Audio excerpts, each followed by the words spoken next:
Before you reach for your fifth cup of coffee, have you ever wondered how it came to play such a crucial role in your life? Well, there was a time when we didn't know of its existence to one where we can't imagine life without it. Let's take a look into the past. The world before caffeine. Now, it's not hard to imagine a world before coffee. There were a number of alternatives that existed before it, from wine to water to juices. Now, given the people were seeking a beverage that acted as a stimulant, they sought to consume wine morning, noon, and night. Now, they did that because water was a huge source of spreading diseases. Why risk getting typhoid when you could just drink yourself drunk instead?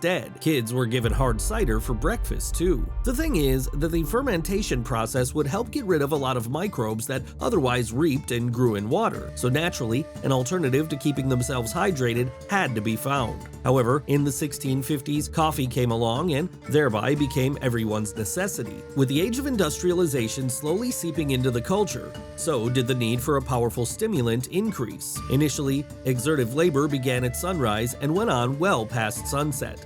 But with time, bookkeeping, arithmetics, and modernizing, civilization took hold. Simultaneously, the dependence on coffee increased because it gave folks the jolt to work at odd hours and stay free of tiredness. Did coffee contribute to the Industrial Revolution? Now, Michael Pollan, the author of This Is Your Mind on Plants, has a great explanation for this theory. According to him, it's probable coffee helped push man into the age of reason and enlightenment. They may not have even realized it, but their consumption of coffee pivoted them to think in more linear terms and helped them focus. Caffeine was basically an aid to the rise of capitalism. It gradually made its way from Africa to the Middle East and slowly into the West. While it's a newcomer, it has truly cemented its place in our hearts and day-to-day businesses. Eventually, coffee houses popped up all over London by the late 17th century. There were cafes dedicated to stocks or selling books, discussing science, and everywhere coffee was the main indulgence. Even Isaac Newton was a die-hard coffee fan.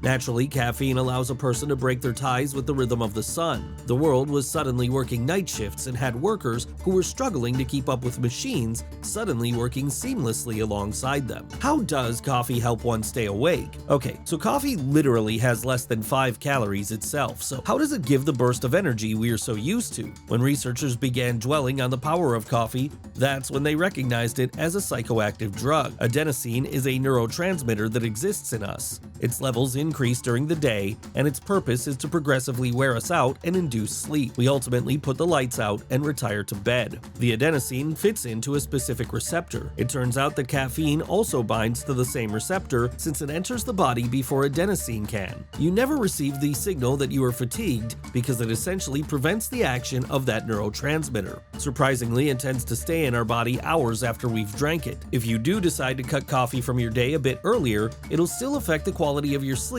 as opposed to the quantity of your sleep. So is paying the price of poor sleep worth it? So coffee can disrupt us from falling into a deep sleep. Deeper sleep is important for our brain hygiene, where research continues to support their stance that coffee is giving us more benefits. To name it diseases, coffee can help slow the progression and onset of different illnesses. From cardiac diseases to Parkinson's and Alzheimer's, coffee is truly a friend to you. In the American diet, it continues to be a beneficial antioxidant. It is essential to help consume an antioxidant because it can even help with preventing cancer. So despite it being a disruptor of our sleep, is the dependence on coffee worth it? Conclusion: it is, after all, keeping a lot of illnesses at bay, so that benefit alone makes us biased. Our society is shaped in such a way that we can't help needing a beneficial aid that helps us burn the midnight oil. For the time being, our reliance on coffee seems like a good bargain. And that's a wrap, folks. Let us know in the comments what is your relationship with coffee, and if you like this video, make sure to like and subscribe.